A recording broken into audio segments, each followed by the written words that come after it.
just don't remember when. Think it's time to watch it again. Follow, subscribe, stay up to date. Episodes drop the last Friday. It's a Matt, forgot that. It's a Matt, forgot that. It's a Matt, forgot that podcast.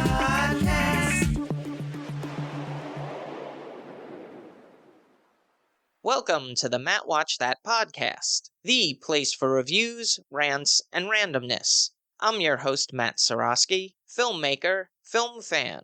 Each episode, I'm going to watch a movie or TV pilot that I probably should have seen but never got around to. It could be a recent favorite, critic's choice, or cult classic. To join in on the conversation, follow me on Twitter, Instagram, and Facebook at Matt Seroski. You can subscribe to my YouTube page where I'll post videos and clips from the show. If you have any opinions on what I've discussed, or suggestions as to what I should see next, use the hashtag MattWatchThat on social. Before we start, I think the Grammys are the most entertaining awards show. It realized many years ago that people weren't necessarily interested in who wins. It's about watching the performances of the diverse group of musical acts. And the show this year certainly delivered. The highlight had to be Stevie Wonder's tribute to Berry Gordy and Smokey Robinson. Though they could have put his keyboards closer together, watching him walk from each instrument had me stressing out, man. And I have no idea who Chris Stapleton is, but after that appearance, and his national anthem at the Super Bowl, I'm a fan. But of course, no award show goes without controversy. Bonnie Raitt was a surprise winner for Song of the Year, prompting outrage on the social sphere, though the criticism was misguided. You see, Song of the Year is awarded to the songwriter. It doesn't mean that it's the most popular song of the year, the most streamed song of the year, or the most downloaded song of the year. It goes to the person or persons who came up with the lyrics and music, which doesn't always reflect who actually recorded it, i.e., Record of the Year. And can we just give props that she was the sole songwriter? The rest of the nominees had 2 to 9 songwriters each. But I find it funny that the people who claim to want diversity were the same ones that were shouting, "Why is this old broad winning an award?" And for the hundreds of people that thought they were being clever by tweeting, "Who's Bonnie Raitt?" in an attempt to make the Grammys look foolish, you've only done that to yourself. But I don't want to degrade anyone. It seems that our society is quick to shame people for not knowing a bit of information. Rather than acting in shock, which usually puts someone on the defensive, take the time to empathize and educate. It's much more effective. But come on, how do you not know Bonnie Raitt? On to the main attraction. Each review will end with a ranking out of 5 stars. 1 star is skip it, 2 stars watch at your own risk, 3 stars standard fare, 4 stars worth checking out, and 5 stars must see. Now, if I give a title 5 stars, it doesn't mean I'm comparing it to Casablanca, Jaws, or Seinfeld. I rank titles based on other movies or TV series in that genre and at that time period. On this episode of the podcast, I'll be reviewing Farscape from 1999. So how'd I miss it? Well, I was watching Sci-Fi Network a lot during this period, and I saw plenty of promos for it. But it's a continuous series, and I caught it somewhere in the middle of the 2nd season, so nothing made sense. And this was slightly before everything was available for streaming, so I never got the chance to go back to the beginning. Granted, streaming has been around for a while, and I've just gotten around to it now. The pilot was directed by Andrew Prouse, who helmed episodes of Rush, Home and Away, and The Heights. The screenplay was written by the creator, Rockne S. O'Bannon, who scribed episodes of The Triangle, Cult, and Defiance. It stars Ben Browder as John Crichton. He was born in Memphis, Tennessee, and raised in Charlotte, North Carolina. He got a degree in psychology from Furman University. He moved to London to study at the Central School of Speech and Drama. He appeared in a few TV movies and episodes of Grace Under Fire, Melrose Place, and Murder, She Wrote. In 1996, he was cast in a recurring role on Party of Five, but his breakthrough would be as John Crichton in Farscape. After its conclusion, he appeared as Lieutenant Colonel Cameron Mitchell on Stargate SG-1 for 40 episodes from 2005 to 2007. Claudia Black portrays Officer Aaron's son. She was born and raised in Sydney, Australia. She starred in the soap opera City Life for 26 episodes from 1996 to 1998. She made her feature-length movie debut in Pitch Black with Vin Diesel, and followed that up with a role in Queen of the Damned, starring the late Aaliyah. She appeared in episodes of Hercules, Xena Warrior Princess, and Beastmaster before being cast in Farscape. After the series wrapped, like Ben Browder, she earned the role of Valamal Durin in Stargate SG-1. She's a prolific voiceover artist for video games including Uncharted, Mass Effect, and Gears of War. This is something to look out for. The series was a vehicle to showcase the abilities of Jim Henson's Creature Shop, which would create the alien beings. So let's jump into it. Childhood friends, astronaut John Crichton, and scientist Douglas D.K. Knox, who now work together at the International Aeronautics and Space Administration, set out to prove their theory that a manned spacecraft can overcome atmospheric friction and exponentially increase its speed using only a planet's natural gravitational pull. On launch day, John is greeted by his father, Jack, who tells him that Pete Maxwell and the flight control team will take care of him while he's out in space.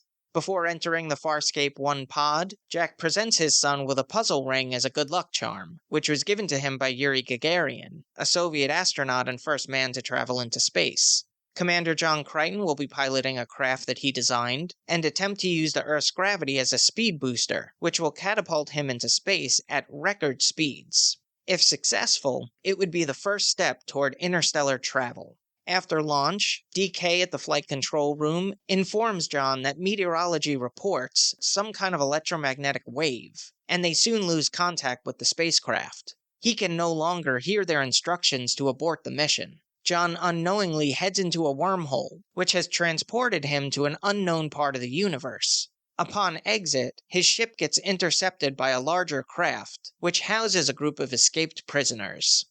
Here's a quote without context. Boy, was Spielberg ever wrong.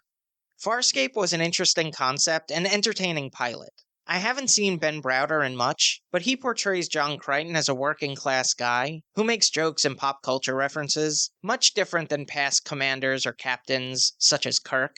The character has his father's legacy to compete with, but instead of living in the shadows and being bitter, he seems to embrace it with nonchalance. I really like the sets. I've always preferred practical elements. It had a typical futuristic look, but was mixed with a bit of rustic design. The special effects were impressive, especially for a cable television show in the late 90s, early aughts. It does have that video game look, but it's smoother than most CGI of the time. The makeup is flawless, especially on the extraterrestrials. It looks organic, each species is brilliantly designed. The puppets are a highlight, not surprisingly since they were created by Jim Henson's Creature Shop. It makes such a difference in the believability of having the physical actors immersed and on set versus created digitally later. Even though it wasn't written by the Henson crew, the puppets do have the curiosity and humor of Muppets. The series was eventually cancelled due to the high budget of the show, which is unsurprising given how remarkable it looks. Now for a little trivial trivia. The pilot episode contained more CGI shots than the entirety of the movie Independence Day. Farscape was produced by the Jim Henson Company and Hallmark Entertainment. It was filmed in Australia, and all the actors are native of the land down under, except for Ben Browder. The cinematography was captured by Craig Barden, whose filmography includes episodes of Scooter, Secret Agent, City Homicide, Wentworth, and the Dr. Blake Mysteries. It was edited by Mark Perry, who worked on episodes of McLeod's Daughters, The Alice, Lockie Leonard, Dance Academy, and Rake. The score was composed by Chris Neal and Brady Neal from Subvision. Guy Gross took over the music duties in later seasons and is best known for The Adventures of Priscilla, Queen of the Desert. The runtime is 50 minutes. It was nominated for one Primetime Emmy Award in 2002 for Outstanding Costumes for a Series. I give it 3.5 out of 5 stars. Farscape was on for 4 seasons, 88 episodes from 1999 to 2003. It was planned for 5 seasons, but cancelled after the cliffhanger finale of Season 4. It would be wrapped up in the miniseries Farscape, The Peacekeeper Wars, which was directed by Brian Henson. It originally aired on the Sci-Fi Channel, and is currently streaming on Peacock. If you've seen Farscape, and have opinions on the series, let me know what you think using the hashtag MattWatchThat. Moving right along. Each episode, I'm going to post clips that I think people should watch. It could be movie trailers, music videos, interviews, or something completely random. search for my YouTube page and there will be a playlist called Matt Watch That Playback. Dark Shadows was a gothic soap opera that ran from 1966 to 1971, about the aristocratic Collins family who live in Collinwood Mansion atop Widow's Hill in Collinsport, Maine, where supernatural events are known to occur. It starred Jonathan Frid, Grayson Hall, Alexandra Isles, Nancy Barrett, Louis Edmonds, David Selby, and veteran film star Joan Bennett. Upon its premiere, it failed to find an audience until they added vampire Barnabas Collins to the series, at which the ratings started to increase, especially among a younger audience. By 1969, it was one of the most popular soap operas on ABC, but 2 years later, it was cancelled. Due to the work schedule and the costly special effects, most of the scenes were shot in one take, which led to many of the bloopers and outtakes to stay in the episodes, including line flubs, forgotten lines, visible boom mics or crew members, malfunctioning props, and set issues. No one thought that there would be home video, or VCRs, or hundreds of channels that would repeat some of this programming, so they never had any second thoughts about keeping them in. But the soap opera was the first to be offered in syndication, meaning that these mistakes would go on to live in infamy, and with the invention of YouTube, they'll never die. There were 2 theatrical films based on the series, House of Dark Shadows in 1970, and Night of Dark Shadows in 1971. A reimagining directed by Tim Burton was released in 2012, starring Johnny Depp, Michelle Pfeiffer, Ava Green, and Helena Bonham Carter. A 1991 series remake only lasted 12 episodes before cancellation. Dark Shadows has been spun off into audio dramas, novels, and comics. I've selected a couple of bloopers, and they're all available in the Matt Watch That Playback playlist on YouTube. Check it out. Now it's time for the recommendation. Yes, that's the word recommendation with Matt in the middle.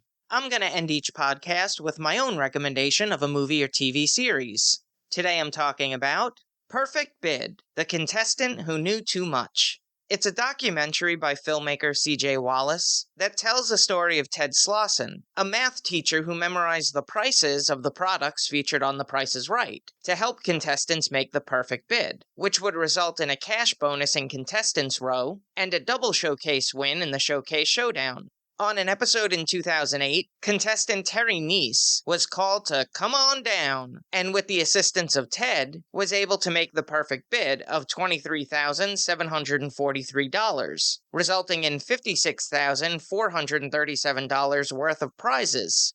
Realizing their mistake, the producers of The Price is Right started to change their product brands more frequently. This reminded me of other game show scandals from the past. There were 2 documentaries on Michael Larson called Big Bucks, The Press Your Luck Scandal in 2003, and Cover Story, The Press Your Luck Scandal in 2018.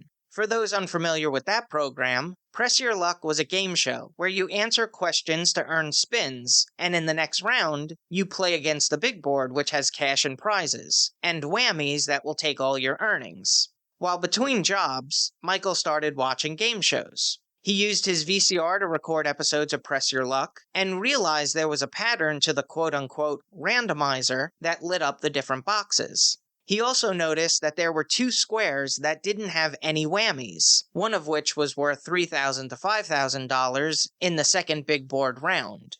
Michael kept buzzing in and raking in the dough to the tune of $110,237 in cash and prizes. In both instances, neither contestant cheated. They outsmarted the system.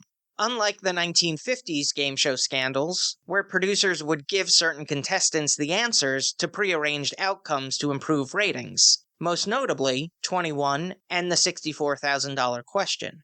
Perfect Bid, The Contestant Who Knew Too Much, was released in 2017 and won Best Documentary Feature at the Orlando Film Festival. It's currently streaming on Netflix. That's all for this edition of Matt Watch That. Thanks for listening to me babble. You can follow me on Twitter, Instagram, and Facebook at Matt Seroski. You can subscribe to my YouTube page where I'll post videos and clips from the show.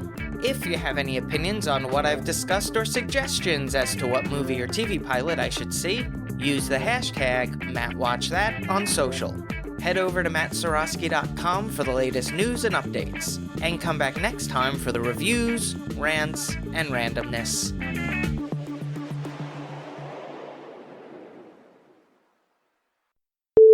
She earned the role of Valamal Durin in Stargate She earned the role of Valamal Doran.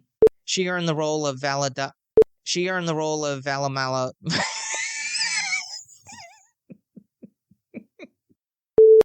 Claudia Black portrays Officer Aaron Sky, or Sun. Sun, Sky, either way. He moved to London to study at the Centre School of Speech and Drama, something that I think I need.